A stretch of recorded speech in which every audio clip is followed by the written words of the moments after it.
Hi Zoe, welcome to Wild, Wise and Curious. It's really good to have you here. Hi, thank you for having me.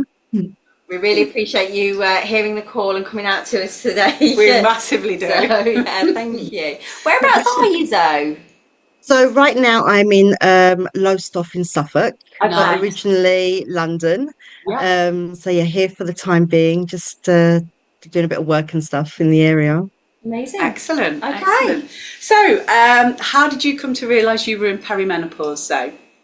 So COVID hit and things started going a bit funny. So this is what, 5, 6 years ago. And things started getting a little bit funny. And I started feeling not quite myself during that time. And I thought maybe it's just COVID. We're all in the house together. We're all, going through this massive change. Maybe it's just my mood's a little bit off. I'm just not feeling 100% because of that, because of the situation we're in.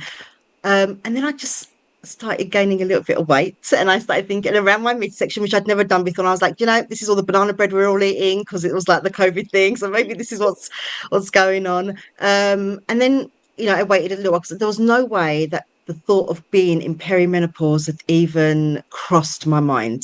It was, I'm 40. That's not what happens when you're Yeah. 40. Menopause happens when you're old. Not, I'm Yeah. too young for it right now. And then after things calmed down, I went to the doctor and I said, could I be in perimenopause? Like, I'm just feeling, the symptoms kind of seem to be lining up a little bit.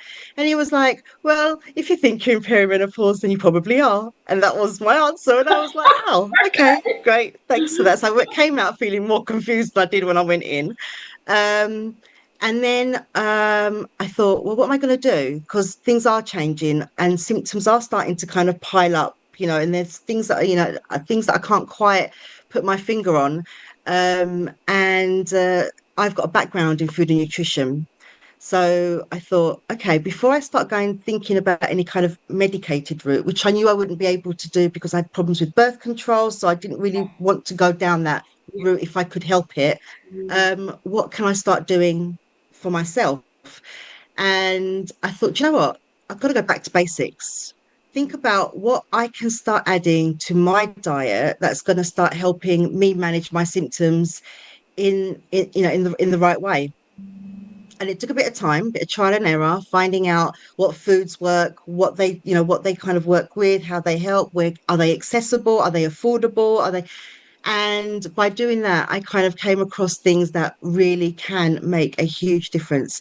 And it was almost trying to change my mindset from low fat, weight loss, low carb and things, thinking about adding what the right foods would be. So things like omegas and things, because our bodies need Yeah. certain nutrients as we're getting older. Mm. So I'd never really thought about that before. I thought omega comes from fish oil and that's what you have. And that's what, well, no, things like chia seeds are so fantastic because they're so full in omegas. And it was like, oh, okay, so why do I need that? Well, your brain health, you've got to start protecting your brain. You've got to start protecting your heart. You've got to start protecting your bone. All these things started coming into place.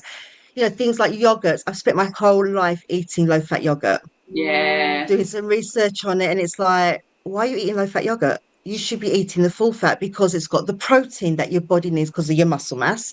It keeps you fuller. It's like, whatever's been replaced with the fat is not going to be good for your body, your bones, and I was just like, oh my God, it makes so much sense. So that's how this food side of it came in. I thought, oh, brilliant, got the food thing sorted. And then I thought, well, the food part of it is great because we can all start doing that.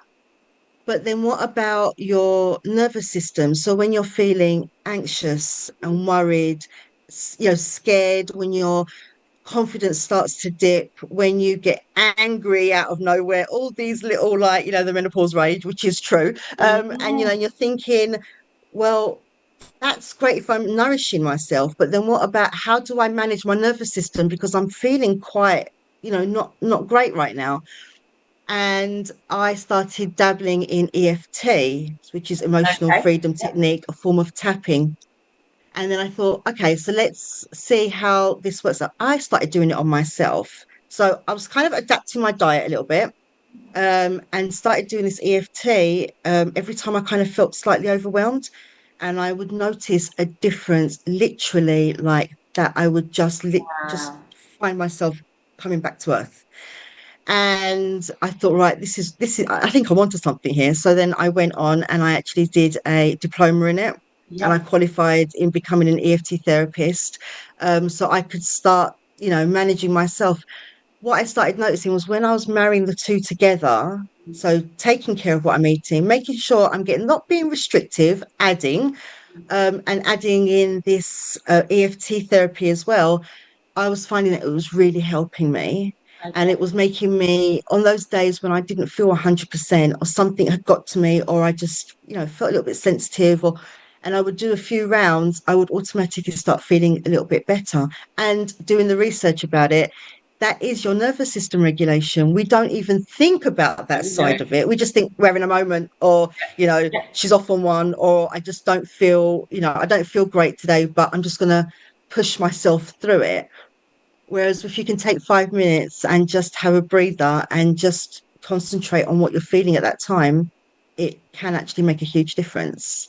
So So take us hence, back, Zoe, to what you were actually, all the symptoms that you were actually dealing with at the time when you started to realise and put that, two and two together, and realise that you may be coming into perimenopause. Take us back to that moment where you thought, oh, actually, are those all symptoms of that? Because I think a lot of us, we only retrospectively, once we look back and think, oh, actually, maybe it started back then. Yeah. So what kind of things, I mean, you told us about the things that have helped you, but what were the things that you were dealing with? And then we can kind of explore so that. for me, the first symptom, and it's a really random one, because we say 37 common symptoms, recognizable symptoms. There's about 100 symptoms, Yeah, right? There's so absolutely. many. I Yeah. mean, so many. And that's what we have to kind of like be like, well, I want to say, is this linked to perimenopause? Is it something else? But my first one, which no one had ever spoken about, and I had no idea. So I knew about hot flushes and things like that, but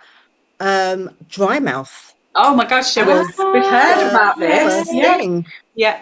It literally hit me out the blue. I mean, I have it from now. So if you look at my table, you would laugh, because I have my chia water, I've got my cup of coffee, I've got my mints, and I've got my lip balm, because those are my Your key go-to things that I tool. need. It's like my toolkit right there. Yes. But for me, dry mouth was the first thing that just really hit me out the blue. Why am I feeling so dry? Like, why is it when I'm talking, I'm feeling like, it's constantly this, like, and if I'm drinking, it's not really doing much. Thought, oh, this is a bit weird. So when I started, that could be a sign of perimenopause. I thought, no, because I'm not perimenopausal, so that's can't be it. But this dry Yeah. mouth's really like getting Yeah. bad. That was one of them, and another one was, I would say, the 3 o'clock wake up, Okay. Yeah. Yeah. waking up in the middle of the night, and not being able to go back to sleep straight Oh away. God, that's a hard one. um that is a hard one, because then you've got kids running around, and you've got, Yeah. or so much going on, and you're just Yeah. like, what happened? Nothing's really changed. What's happened, like, all of a sudden? We're But just like I being said, because it challenged was, again. it's just like, oh, but it's again, because it was COVID. I didn't, we were all stuck Yeah. at home. We were Yeah. all, you don't know the link No. necessarily. um Hot flushes was one that came a little bit later, but when that one came, it came with full force. Okay. That was like one day out hanging the washing. It was a nice day. I'd had a cup of coffee, standing outside, and all of a sudden I just went, and I was like, what on Mm. earth is going on? And I went in, and I looked at my husband, and I was like, what's going on? And I don't usually sweat too much, but I was literally like dripping, and we were about to Wow. go out, and I was like, I've got to go for a shower. I mean, this is like really, really Oh, right. bad. Yeah. It was, and it was, that was a major one as well. But dryness, just my skin got very dry, and I actually suffer from melasma. So my skin, hormonally, my skin started changing very, very quickly, and I started noticing the darker patches, Okay. around my forehead, around my upper lip, on my cheeks, where it was like, I've always had really clear skin. What's happened? Again, that's a hormonal change that your body responds to, and it comes out in your skin. So when we're thinking about the typical perimenopause symptoms, there are no typical symptoms. There are so many, and you know, it's just as individual as we are. Something might bother me that may not even ever happen to you. Something. I mean, I spoke to a lady yesterday, and she said to me, vertigo. She goes, I got vertigo for the first time. Yeah. And that's not something that's really talked about too much. But she said, you know, she goes, I literally could not get out of bed. Yeah. And that is something that's quite debilitating, because if you are out and about, or if you're driving your car and all of a sudden, you know, you get this episode. So she goes, I got, you know, she was saying I felt really scared because I didn't know what was going on. Another one that is a really random one that recently been hearing more about is driving anxiety. Oh my gosh, Yeah. Out of the yeah, blue. Yeah, yeah, that's we speak to a lot of people that do that is one of the things that they say, yeah. I had it. Uh, Like way back. really? Again, mine all kicked off in COVID, which again begs another question. Was it something about the fact that we were all experiencing such different times that did Triggered something, something. did something. But yeah, I hated driving. I was scared to drive, and you know, if I drove over a little pothole, I'd have to like just check that it was just a pothole and not a cat or something. But yeah, it was crazy. I mean, thankfully now that's kind of, you know, it's past. I mean, I'm on HRT, and I've done an awful lot of work on myself as well since. But that's a horrible one, and it's a hard one as well. You know, when you've got kids and you've got to run them around and you work. Yeah, that was It was funny because I would drive and whatever, and you know, passed my test when I was 18. I've driven like everywhere. It's never even been like a thing. yeah. And all of a sudden this becomes a thing, and you're like, why am I overthinking it so much? Usually get your car keys and off you go. Now I'm thinking, Absolutely. where am I going to park? Well, how am I going to get there? Am I going to give myself enough? I mean, all these like questions start coming, and I'm like, am I going mad? Yeah. My poor husband, bless him, sitting in the car with me was a nightmare, because I'm like holding on for dear life. Why all of this sudden Hang I'm on, holding on who's for dear driving life? at this point, Zoe? If you're holding on. Yeah, I've got an invisible brake by my foot, and he's just like, and I'm like, I what it is. It's like, you've been married to me for all this time, and now all of a sudden and he was like, you're making me nervous. Brake. Oh, did you see that car? He's like, yeah, I'm gonna go crash into that. You know, just silly little things, but it would spark off arguments. Like, we would have like proper like arguments in the car, because I'd be like, you don't know how to drive, and he's just like, what is wrong with you? So I that feel was you one there. that I Yeah. that I just thought was in my head. I'm just imagining it, not realizing that anxiety is actually linked Yeah. to feeling, you know, going through this change. And another reason why the EFT really helped, because when I get in the car and I feel a bit anxious that day, I can do a round, and it kind of just, before I start and go on my way, I'm, you know, I've kind of got calm myself down a bit. But it is so, and the saddest thing is that what you guys are doing by talking about it and bringing it into the light, women are, you know, feel I'm not the only one. But it's surprising how many similarities. It's like, I'll tell you a symptom, you'll be like, I've heard someone who's had that. So it is almost that realizing that I'm not going mad, and I'm not the only one. This is No, happening to so many other women too, which and is reassuring. it is, it really is. It's just having the conversations, the same as with what you're doing as well. I think by sort of like talking through our own journeys, we kind of all realise, like you say, that we're not on our own going through it. And that makes, for me, that was one of the biggest things that made me start to feel a bit brighter about things was, oh, okay, this is part of that. It's part of midlife, perimenopause, whatever. And not thinking like that it was me just falling off the planet. And that for me was like a, oh my God, thank God it's not just me. Yeah. Because it's very easy to feel like you are going on. Oh yeah, and you feel really alone, don't you, as well, when there's things like that. And anxiety, I mean, because I had awful anxiety, and it was so debilitating. I didn't want to go back to work. I had to have a phased return to work after, because I was on furlough, so I had a phased return. I tried to go back, so I work part-time, so I tried to go back at the time for like 20 hours, and I couldn't. So they says, well, I tell you what, let's just start you back on 5 hours. I mean, it sounds crazy now, but even those 5 hours of getting into work and having conversations with people was just flipping awful. You know, so it's but again, it's knowing that other people are experiencing it, and that there's a brighter side afterwards. That you can, you know, you get past it, and you know, things can and do become quite beautiful, really. Yeah, but COVID was a funny time. I Yeah, it think was. all three of I think, us yeah. had this, a very similar experience. Like my kids will say, "You went a bit crazy then, Mum." Because And, and you don't know, is it the COVID that's making you crazy because we're all like on yes, top of each other, exactly. or is it actually something else? Yeah, yeah.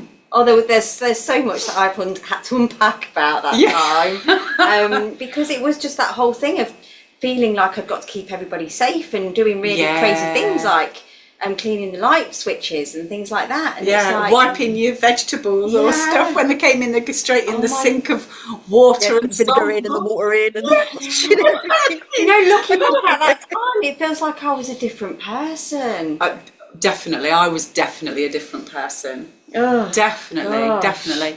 And if you're already feeling anxious, that is literally just adding the cherry on top, isn't it? Because we're all going to get infected and we're all going to, so it's almost like that anxiety kicks in and then you've got this guy and this, and you're just layering it upon layering it and you're going to be a nervous wreck, aren't you? I mean, it's just what's going to happen. And everyone's just like this the whole time. And the kids think we've all lost the plot. And what is wrong with mum? Why is she like... not And I remember my 3 kids were all going to 3 different schools because one was at primary, one was at secondary, and one was at college. And I was like, oh my God, they're going to 3 different places. That's like 3 different lots of awfulness that can come home.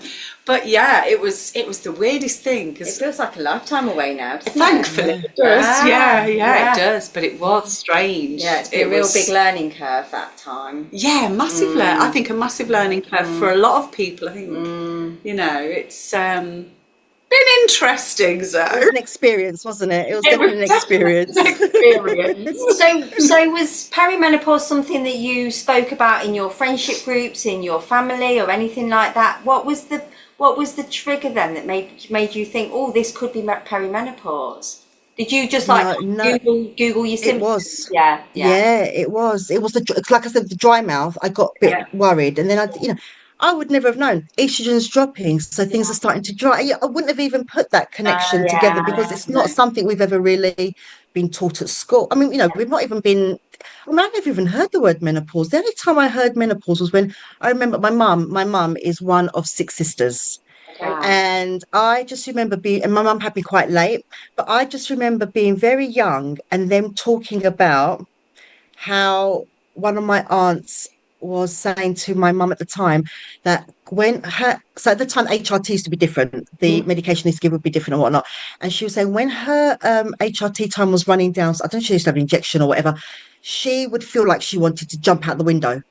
And I remember just hearing that and thinking to myself, what are they talking about? What is going to happen? You feel that bad. And I just remember thinking, God, that's a bit weird. I come from a Muslim background, Asian background. We do not talk about menopause or perimenopause for a number of reasons. Number one, culturally, you just get on with it. Yeah, zip it up and off you go, and you continue like nothing's going on. And also, it was, you don't want to admit you're getting old because you're getting older if you're going through your perimenopause. You don't want to be talking about it. And they didn't have that understanding of can be up to a 10-year run up through your perimenopause before you hit your actual menopause. They didn't understand that there is a transition. It happens, you can, especially women of ethnic origin, can start getting symptoms early as 35. So it's not just comes out one day. They're just thinking about when your period's finished. They're not thinking about or understanding or even knowing that there is actually a run up. If you're starting about 35 and the average age for women to have their menopause is about 51, you're talking 15 years of symptoms. It's a long time, right? A long time. It's like that you could be raising your kid. I mean, that is a transitional time in our lives, but no one's talking about it. So that is where no one had ever spoken about it. No one had. I mean, even till today, if I bring up the fact that they look at me like, oh, menopause. Oh, don't talk about that. Oh, it's like a private issue. It's not. You got to talk about it because it is something that affects not only you, it affects everyone around you, and that is what I think sometimes gets lost. It's like, yes, we're going through it, but our kids are going through it as well because they get the mum who wasn't the mum she was before. Partners are going through it because she's having her moment where it's like, I do say sometimes it's like that I don't give a damn era. People are just like, I've done enough apologising in my life. Yeah, Just yeah, like, you like it, I love it. We are definitely there. And We can things say what we change, feel. relationships change, your yeah, sex drive change, your Yeah. libido's changing all the time. It is just, you've also, and you don't know how to manage that sometimes. Husbands, partners don't know how to manage that sometimes. So it is, it's something that affects everyone, your workplace. It's so many different factors. So yeah, we never spoke about it. My cousins, we're really close. We never spoke about it. It was just not something that really came up in conversation. But yeah. I changed that now. When I I have was my going to family say I've gatherings, we're changed like, it. right, I can't imagine you not it's the talking about it perimenopause. now. So Brilliant. again, it is just awareness, isn't it? It's just talking about it and sharing. And it's funny because as soon as you bring it up and you'll say, I've experienced this, the floodgates open, and it's like, Oh, oh you God, I get definitely that do as that. well. Yeah. Oh, I've had that. Oh God, how did you man? And it just opens up that conversation, and everyone's got an experience, and Yeah, everyone's got Yeah. something going on. yeah. So yeah, And it's also sharing the things that are working as well, because like you said earlier, we're all so different. We're all experiencing different symptoms. No one size fits all. So, just having these conversations and saying, oh, so and so tried this. Could that work for you? And it's just, I think that's how Oh it gosh, feels yeah. like it's working. Yeah. And it feels like there's a sense of this community. Isn't Yeah, there? I feel like we're building a Yeah. community with everyone we speak to, because everyone's coming at it from different angles with different experiences in their symptoms, different experiences, like Lou said, of what they've done to mitigate symptoms or to even make them feel better than they did before they started in perimenopause. And it's just, I don't know, I think community. Yeah. Community. it all boils down to community. Really It's all does. about community, and it's really funny as well because it is for me it's a business, it's something I do, but for me it's been community first. Yeah. It's like if I can just help one lady think she's not by Yeah. herself, that's me done. That's me done. Yeah. I'm at a stage in my life now where it's not always about what am I going to get out of it. This is a stage now where you're like, how can I help you? Because if I'm Yeah. helping you, it's that whole being able to for someone just not to feel alone. So community is huge. And it can be such an isolating time, Yeah. especially if you've got no one to talk to and you're experiencing, some, really weird things going on internally or externally. And if you've not got that support system around you, it's really, really hard.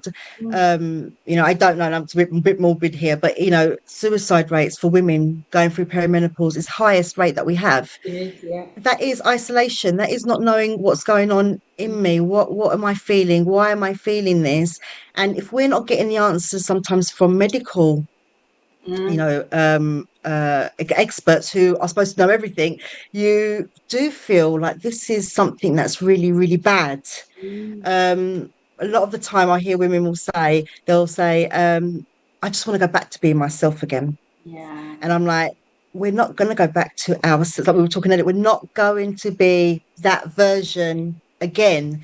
You are now stepping into your era of your 2.0. This is you coming back in your bestest version ever and embrace it. We've got to a stage in life a lot of women have not had the opportunity to get to. A Yeah. lot of women have not got to this age. For us, it's to be thankful that we're even here. But when you start embracing things and start appreciating things, your perspective changes. We are going through these crazy symptoms, and it can be a really tough time, and it can be really challenging. And we're trying to get to understand our bodies again, and try and work with it and not against it. But it's our body. It's not, it has served us well. It's been our, we've grown our children in here. We've looked after it. We've become women. And I just think sometimes even though it's hard, it's almost embracing it and, stepping into that power a little bit of, this is me. And I'm going to, moving forward, make sure that I look after myself and take care of myself and serve myself the way that I should. And sometimes it's also that thing of we will never talk to somebody the way we talk to ourselves sometimes. Yeah, that's very true. Absolutely. And It's we a would never perspective say, shift, isn't it? It is massive, yeah. It is a perspective shift, Yeah. and I often say about the fact that we've been so conditioned to look at our bodies in a certain way. And I think for most of my life, we were talking about dieting earlier. You're looking for the low fat things and all that kind of stuff, because you think that the aesthetic of being skinny is the ideal. Whereas now I'm like, I grew 3 babies in this belly. Yeah, you did, and I'm starting to feel strong. Yes. And like you were saying earlier, Zoe, I am starting to feed it what I think it needs. Yes. Not to be an aesthetic, not for how it looks, for what is actually nourishing me, and starting to listen to that. So if something doesn't feel quite right, something I've eaten, I'm like, okay, so that doesn't agree with me. But I've never really done that before, and I don't think it's something that we learn. I don't know. I'm only speaking on my behalf, but I think it's not conditioned into us the same way as the way that we look. Well, we're conditioned to look nice, aren't we? We're conditioned to look nice. Pretty. Pretty and perfect. Pretty, slender, and we don't have to be that. Besides the fact, when you actually look at the ingredients and things in all these low fat, fat-free, blah, blah, blah, like you said earlier on, the stuff that's put in instead of the fat is probably really detrimental to our health. So, I started a couple of years ago and just went onto that no ultra-processed food. Don't get me wrong, I still dip in and eat a whole massive bar of Cadbury's chocolate. Absolutely, be rude not to. I try to go to other brands, the ones with coconut sugar most of the time, but sometimes but I noticed that I felt so fit and strong when I was eating stuff that wasn't processed. So yes, it was kind of making things from scratch a lot more. Luckily, I've got a chef in the house. Not really, but he is the chef. One of my sons cooks 6 days a week, more or less, off his own back. Crazy, but he does. But I'm very grateful for him for that. I am, and he also edits his podcast. Thank you. We're very grateful to Nixie for lots of reasons. But I did notice that I equally didn't put on any weight. In fact, I was eating the full fat versions of things. I was feeling better. I was feeling stronger. And I was not retaining the water. I wasn't like puffy or faced or any of those things. And for me, that works. I've slipped off a little bit at the minute, but for me, those things do work. It's this whole notion that we're a nation of malnourished people because we're not getting the nutrients that we actually need. And so we're just kind of craving all these foods that are no good for us because our bodies are craving something, but we're not actually feeding it. We're not sure what it is. We're not listening. It's really important. And it's that whole thing of it being boring, isn't it? If you're having healthy food, it's going to be boring. Well, it doesn't, you can get your natural sweetness from everything else. When people say to me all the time, "Oh, when you do this, are you really?" No, I'm not strict. I have whatever. Now I've got, I will have it, but I'm just more aware. You're more aware that, do you know what? I'm going out for dinner tonight and I do really fancy this, but I'm going to make sure that throughout the day, whatever I do eat it's going to have some nutrient value to it, right? So it's like I can add my walnuts to my porridge and I can add this and these are just little things you can do without feeling restricted. And that is what it was. It was always about take out the sugar, take out the fat, take out the carbs. And you're like, I'm spending my whole life taking out that restriction, again, conditions your brain that if I can't have, I want, right? When someone says you can't have a donut ever again, what's the first thing you're going to crave or whatever? It's just that psychology behind it.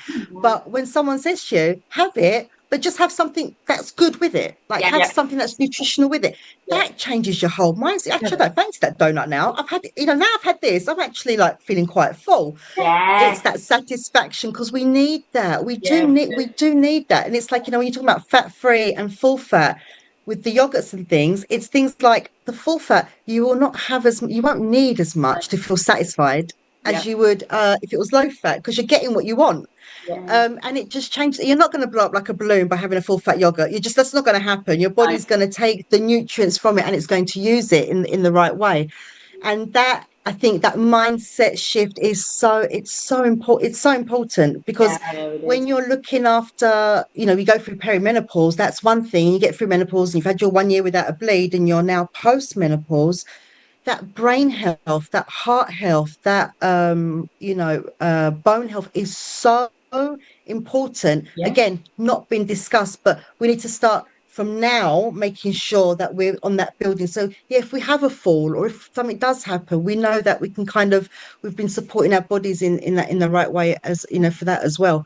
But those things all kind of, work, because post-menopause is till the end of life. Yeah, We're gonna, that's it then. Exactly. We're in post-menopause. We're Exactly. gonna be forever.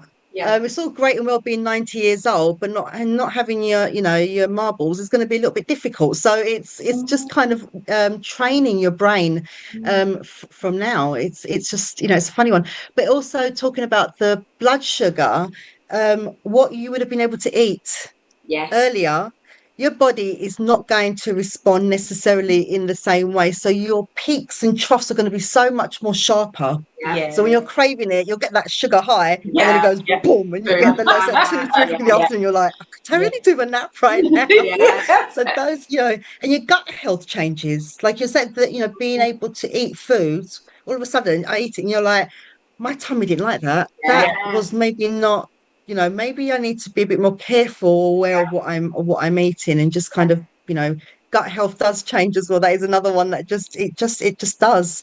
Again, listening to your body and just remembering, okay, maybe I had that last time. It didn't quite agree. Well, maybe this time I'll skip that. But yeah, it's just listening. It's just listening and understanding It what really you is, need. isn't it? It It really is, but it's is. also tweaking things as well now, isn't it? So what I've found is I'm eating twice a day. I'm having quite a big breakfast, and then I have quite a big lunch, but a late lunch, and then I'm not having anything in the evening.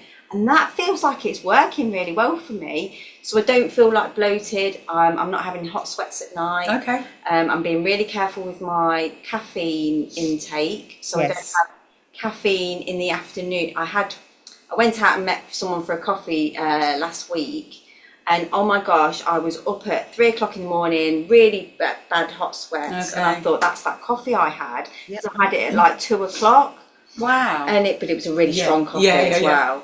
And she had 17 on top.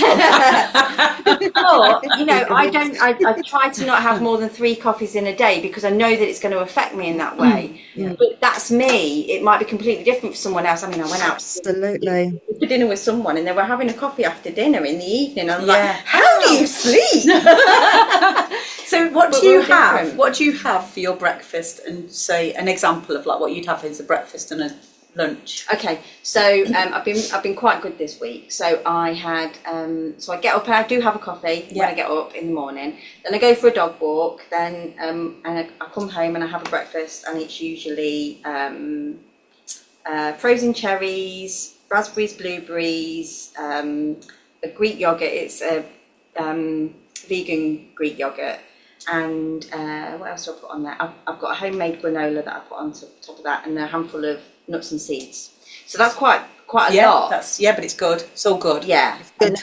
And Good. then that keeps me Nourishing. going till around like 2 o'clock, Yeah. 2:30. And then I've been having like a big bowl of like veggies, but I like so like peppers and tomatoes, mushrooms, kale, spinach, all heated up because I like it hot.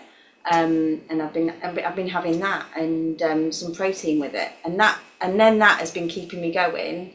And like I've been going to get into the evening and thinking I'm still not hungry, but I've not had the sweet tooth either. No, that's good. Which is really good, because normally I've got a really bad sweet I've got tooth. a bad sweet tooth.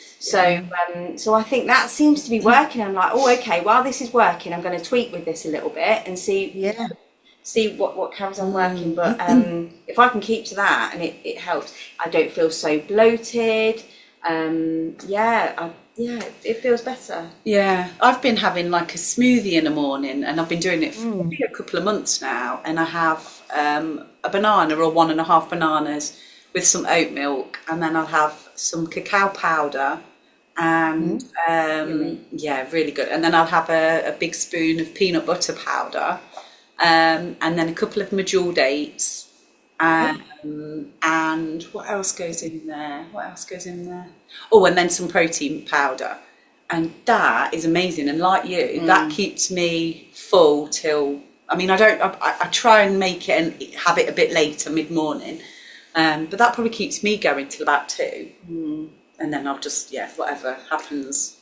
Do we get good? Do we get top Smoothies. points for that? How many So- points do you get? Brilliant. I love the smoothie. I love both of them. Brilliant with your nuts and your seeds. Fantastic in the morning because you're Oh, yeah, getting the all the you're getting walnuts. Yeah. everything. Walnuts yeah. fantastic for your Isn't it brain. right, Zoe? Getting all the berries in. Is it six halves of walnuts is the omega? Is it the omega The 3? omegas, yeah. Yeah, Yeah. the omega-3s, plus you're getting all the good fats. Yeah. So our estrogen, the hormone actually needs fat to build.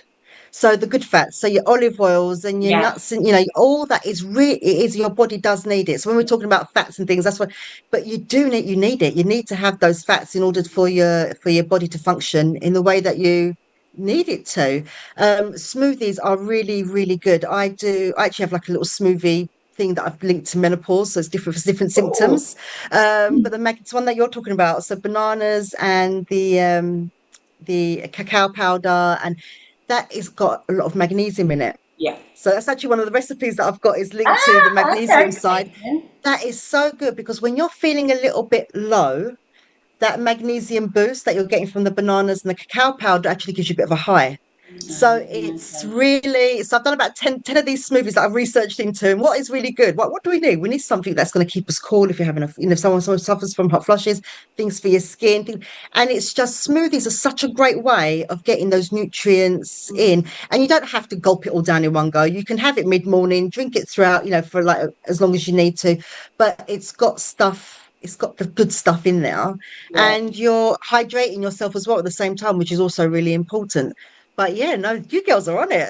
I feel really proud now. I find as And the well with the Majul cacao. dates are fantastic. Yeah. Majul Oh my dates, God, they're so brilliant, brilliant, amazing. brilliant. Because they give you that energy boost as well and hit the sweetness. So Yes. you feel like you're having something naughty, but you're not. A You Majul is feel like you're having great. a treat. I feel Yeah. like I'm Yeah. having a treat with that in the morning. Yeah. It does. And I often do when I'm really trying to eat well, I'll often do the chocolate mousse, which is again, it's an oat milk, an avocado, cacao powder, and maple syrup, just whizzed up in the blender.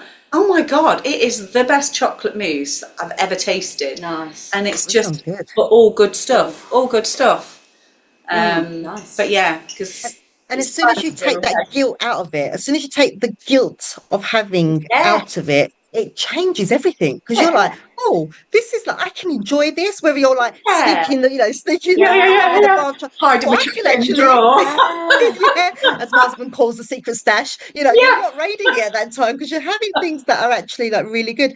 And going back to the Majul dates, I do that at night time. So after I've had my dinner, I've always had a habit of having to have something sweet, like something just to like have something sweet. And that is what I do. The Majul dates, a nice big fat juicy one, and now Oh sit my down, God. have my dinner, and rather than reaching for the chocolate, I'm having a date Yes. instead. And it's got so many benefits, like the blood, Yeah. the sugar, all that. It's got such Oh, good the benefits. But it is stickiness. having Oh, like, I love yeah, that. it's like it's having a bit of toffee, isn't it? It's like you Yeah. sit there, you can just Dude, like they're so amazing. Moorish. Yeah, But it is again, it's just finding that thing that hits the it spot, is. but it's also good for you. Yeah, And and there's going to be days when a Majul date might not hit the spot, and you yeah, do want to have a slice of Terry's chocolate orange, and that is absolutely fine as well. yeah. So it's not about punishing you or saying you've No. got to be like this. It's just doing the right, adding the right things as and when you can, Yeah, as and when you can, and you will feel the difference. You do feel different. Your body feels different. It responds to you. It responds differently. You sleep better. You feel better. It does come with it. But yeah, it's just making those little tweaks. It just does make such a difference. yeah, it does make a massive difference. So, It does. you were talking about how you've kind of changed the way that you eat and stuff, and that helped your symptoms. And then this is kind of then pivoted into how you support women going forward. So, what were you doing before you were? You said you were doing nutrition anyway. You were, I've got a Yeah. background in nutrition. yeah. I actually used to be a Slimming World consultant Ah, back in the days. I used to go. Yeah. With her, Yeah. I was, I lost loads of weight with them, became a consultant, brilliant, brilliant, brilliant. And a lot of the things that were involved in that do actually work Yeah. For any age. So they are great. But the restrictive side of it, certain things you can't have, that's the bit that I kind of pivoted away from. And it's like, that's not going to, it's just not gonna work. It's just not sustainable. There's certain things that are just not going to be Yeah. sustainable. So that kind of background was always there in the back of my head. Um, Also by trade, it's I've just always done something to do with teaching. So my degree was in teaching. So I've always done something linked to teaching. And I do enjoy that. And again, like we were saying earlier, if you understand something or you've experienced something or you know about something, I mean, we all know ourselves better than anybody else will. Yeah, we do. It's very easy to have those conversations and talk about it and teach and just kind of say, oh, what about this? Have you tried this? And you're almost opening it where you're, as a friend, as a woman, because first of all, woman, I'm a woman first, but for me, I needed that little bit of qualification to say that I've got the credentials to share what I share. So Yeah. I did qualify with Meg, the menopause expert group, Yeah. and that is who I trained with and got. So I would have the science behind everything and the understanding about what's going on, but nothing beats real life experience No, because only we no. know what we feel. And like we said, it's all so different. So you kind of marry them together. And Yeah. the helping other people was like, I don't want to be a gatekeeper. If I know things can actually help, then it's so important to share that, because that one little tip might make a massive difference for somebody, Yeah. and one little lifestyle tip. So I always say, I talk about food and nutrition. So that's your food and nutrition, that's your body. The EFT is your nervous system regulation, but also lifestyle tips, like little things that you can do in your day to day that can really help you. A lot of people will say, it's the joints start getting a little bit Yeah. stiffer, which I noticed was a major thing as well as joint stiffness, which I was usually quite flexible, and all of a sudden sitting on the floor became quite. I could get on the floor, getting up was the problem, and I was like, Yeah. "Oh, what's going on here?" And my legs ache. It's like would ache quite a lot when I'm due for my period. So Yeah. again, it's like those different things start happening. And then I came across magnesium spray and things like that. And I'm just like, that's a game changer. That's like changed everything. So yeah, it's just sharing these little lifestyle and nutritional and, nervous system little tidbits. Mm. So if someone's interested in it and wants to try it, then they can go and try it. So, it's always about giving the tools and Yes. saying, these are the tools, you Yeah. go out and you use it to how it works for you, Yeah. and best meets your needs. Because what's really Um, interesting is that it's even if you were taking HRT, it's not a magic pill. No. So the likelihood is that you need to do that and some of these other things yes. alongside. Mm. Yeah. But there are also a lot of women that can't take HRT Yeah. for a number of Yeah. reasons. Yeah. So it's also helping them to be able to find what tools are going to Yeah. be, useful for them in their toolbox as well, isn't it? Yeah. Which is It really really is. important. Yeah. Yeah. And And it was, like I said, for me, I couldn't take it. I knew I wouldn't be able to take HRT. I knew I couldn't have any kind of hormone in my body that was not being produced naturally. It's just not something that works for me.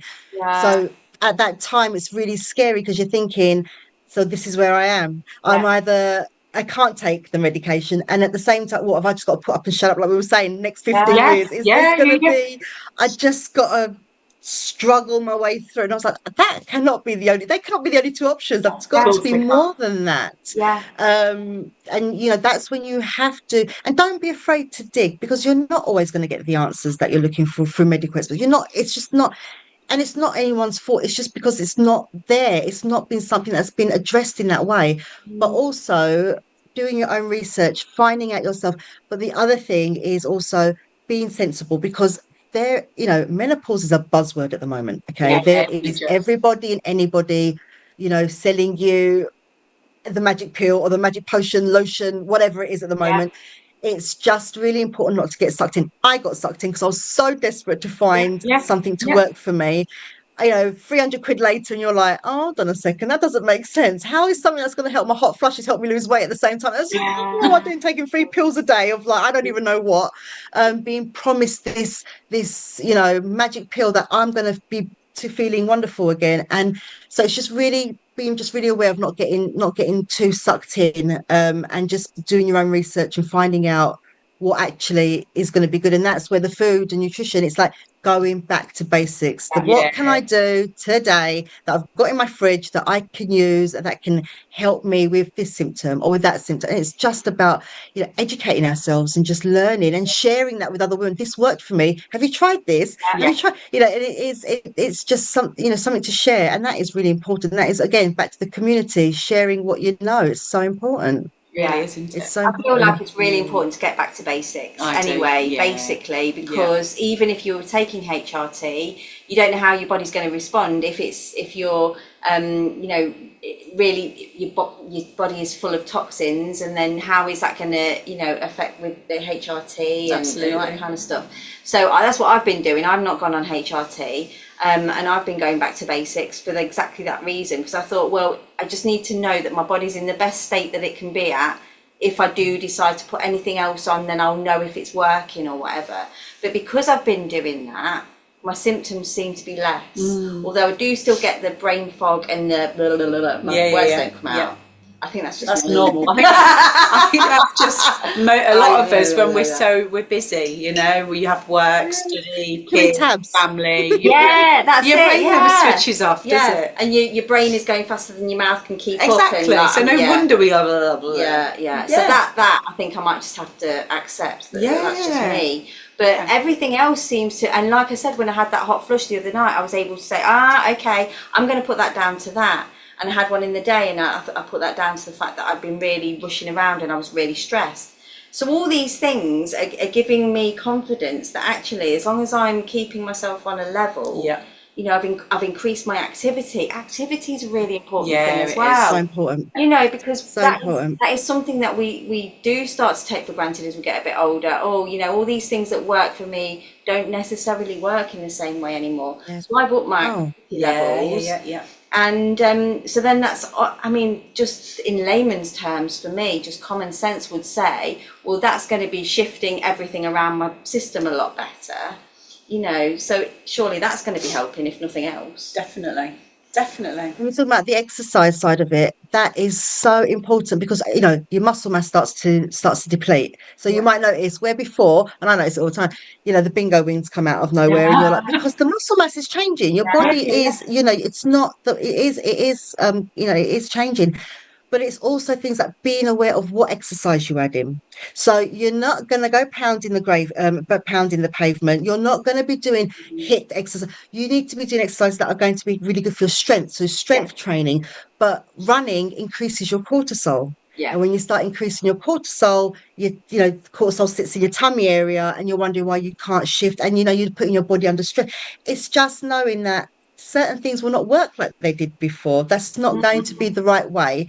But strength training only a couple of times a week, even things like Pilates and things like that, where you're learning where your body's learning balance, because balance gets a little bit off kilter as well. So it's like learning that bit of balance. So as we get older, we're a bit more stable on our feet. We haven't got to worry about, those trips, those falls, and, you're kind of conditioning your body from now. But the caffeine one is a funny one because I drank coffee all day long. Okay. And it really affects also the dry mouth. So the caffeine really affects dry mouth really badly. Okay. And alcohol also was something that people were saying would also trigger the dry mouth as well. But the not being 2 o'clock is for me, I'm someone who can take caffeine quite well, but 2 o'clock is the cutoff. Try and have your caffeine before 12. Then you've got the rest of the day to get rid of it. But caffeine is such a huge one because, again, because our bodies are changing and they're a little bit more sensitive to things that are a little bit off now. The caffeine, where you might have been able to drink 10 cups before, it's just your body's just not going to allow you to. So it's just these little changes and these little tweaks that you do along the way. But the other thing I find really helps is keep a diary. Yes. If you're doing something that's a little bit out of place today, just jot it down. So tomorrow, if something is different, you kind of can say, oh, I did that yesterday. Maybe that's something I need to watch out for next time. And those also really, that does help. And that's okay to do. It's just like a little journal to yourself. Just, did I do something that was different today? Yes. I woke up at 3 o'clock. Why did I wake up at 3 o'clock? Well, what did I eat yesterday? Oh, okay. Well, what did I do yesterday? And you can kind of link it back.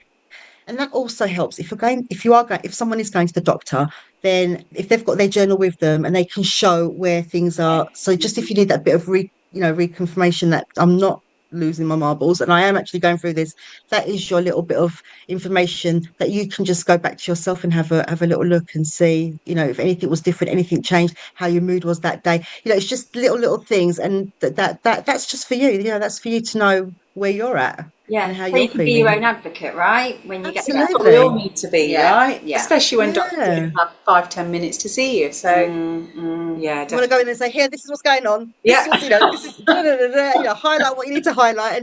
And it's just, we do to a certain degree, do have to be our own advocate, because no one is going to speak up for us other than ourselves. So it's just really, and it's empowering to be able to do that, to say, I'm not imagining it, I'm not losing the plot. I know what I'm talking about. I know how I'm feeling, and it's validated. Yes. I think a lot of the time we don't get that. I think it gets kind of like, she's going through the train, she's going, and it's almost like you need that bit of Yeah. validation Of to course you do. say, Of course you do. Yeah. And then you know this is yourself. me and my health. Yeah. Hmm? And then you know yourself, so that Know the yourself. following month, if you're having the same sort of anxiety pattern or the hot flush pattern, and you realise that you ate something or drank something or did something at the same time, you start to see the patterns, don't you? You see the patterns that, oh, okay, so I was like a week before my period started, I was the same last month. Or even if it's not food and drink related, it's just kind of going, I feel really, I feel a bit off today, I feel anxious or nervous or whatever. Oh, let me just go back to my journal. Oh, I felt the same this time last month, but then the day after I felt brilliant. So, okay, I'm all right. I know that I'll be okay again tomorrow. Yeah. And it's just knowing yourself, isn't it? Yeah. Knowing yourself. But like you say, especially with the anxiety thing, if you're writing these things down and then you can reflect backwards, just to remind yourself that it is just a pattern, and And you got through it. yeah, Yeah. And you exactly. got through it, and you were Exactly. okay. And Yeah, you were okay, because you do get that, it's that safety thing, isn't it? And you were okay, you were fine, and you got through yeah, it, and you'll get through it again. yeah, And hormonally, those peaks and troughs really do play major role as well, because our bodies are getting to the stage where the periods are getting ready to stop. Your yeah, cycle might be a little bit, you might be noticing your cycle's getting a bit funny. Symptoms are hitting harder, that mid time, the few days before, when everyone's like ducking. It's like, it's coming, and you can go back to it, and you can kind of, it's just that safety of knowing that I've done it last month, it'll be okay, and I'll get through it again. And if exactly. you're reading it, it's almost, you're verifying it to yourself, and you're Yeah, saying, yeah, this is okay. And it is about us, individually as well. What, like we said, menopause is one of these things that some women will glide through it, not a single symptom, absolutely fine, good to go. Some women will get every single symptom that there is. yeah, And we've just got to be kind and understanding to yeah, each and everyone's needs, because they are going to be different. yeah. Um, some women are fine with HRT, some women aren't. Respect, it doesn't matter. It doesn't matter if you're on it or if you're not on it, or you can't impose what you believe. You can just share what's worked for you. And Exactly. that's all it is. That's all you can do. It Yeah. is. It's a massive Absolutely. learning journey, isn't it? Yeah. But it's Massive it's learning such a journey. better journey when you've got the community Yeah. that you can talk to.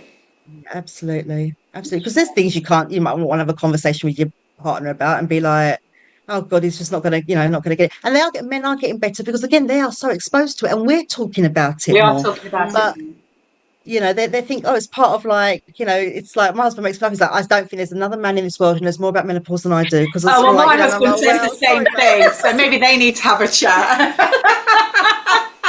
We've got friends that we go out with Right. sometimes, and the guys will sit there and we're all talking, and my friend and I will be talking. Then all of a sudden, the word perimenopause or menopause will come up, and the guys will go, because they've heard the stories, and they've been I'll to be like, oh, both of them, really supportive and everything. But they'll go, 37 minutes in, perimenopause has been mentioned. And we're kind of a bit like, yeah, all right. But no. sometimes they mention it But first. it's changed, because there was a time, and it's not too long ago, that No, that it wouldn't even isn't. come up in conversation. It never That would did. be one of No. those whispering conversations. It wouldn't Yeah. even be a conversation that you would have in front of, like, No. your partner or in front of your No. kids or anything like that. So it is changing. It's going in the right direction, 100%. I mean, there's Yeah, still it loads is. to get, but we're getting there.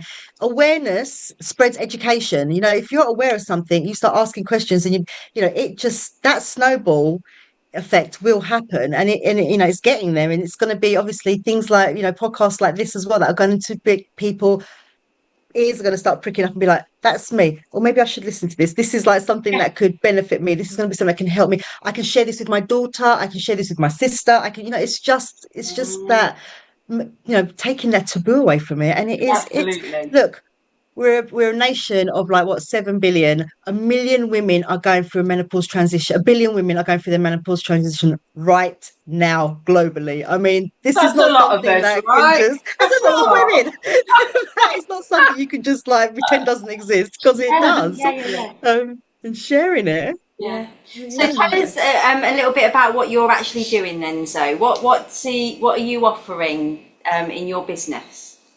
So for me, what I do is I like I said, community first. So I have my own little group here in Lowestoft, Suffolk, by the seaside. And what I do is I do a bi-weekly um group for women that can come in at any time, and they have a little grab a cup of coffee, sit down and talk about, it is supposed to be food and nutrition and EFT, but it ends up going in all different Yeah, directions I can because we're all going imagine. through all different types of things. So it's not something that is very, like, this is what we're doing today. We will come in and see how we're all going. And that is just, some of the women can come, have a conversation, maybe talk about things they can't talk about at home, and it can be so many different things. But we will talk about food nutrition. We do a few rounds of EFT, so we'll kind of figure out where everyone's at to that day. Okay, what do you want to talk about? Someone might be feeling really anxious that day. Okay, let's do a round of EFT about feeling anxious, and we'll do that. And it's just support. So that is one part. That is my community side that I love so much, and that's how I actually started. So it was always about community. It was always about helping. It was always about putting it out there. It was always about sharing, and learning and helping, and it was always about that. The business side of it is more, if someone wants one-to-one and they're just struggling and they really need that support, get in touch. One-to-one can be quite daunting, especially if you don't understand what you're going through. Again, it's that, is it just me? Who do I, what do I say? Am I the only one? So sometimes group of friends will say, do you know what, we should speak to Zoe and just maybe see and as a friendly conversation, just Yeah. have more of a like a group set, more of a group session, which is really nice as well, because again, conversations go everywhere and everybody's got something to share, so that's really nice. And then I've also stepped into more of a corporate role as well, helping businesses better support their ladies. As we know, they will say 1 in 10 women will leave their jobs. Yeah. In my experience, and I might be wrong, but from what I'm hearing, it seems to be a lot more than that. I was going to say, I think it's a lot more than You one, isn't know, it? I think it's a lot more than 1 in 10. I think it might be, so that is a really important conversation for companies to start having if they want to retain their staff. We may be going through a transition that doesn't strip us, and we might get a bit of brain fog, and we might forget our words sometimes, and we might, have a moment, but that does not strip us of our experience and No, what it we doesn't. know and what we've learned and who we are at this stage.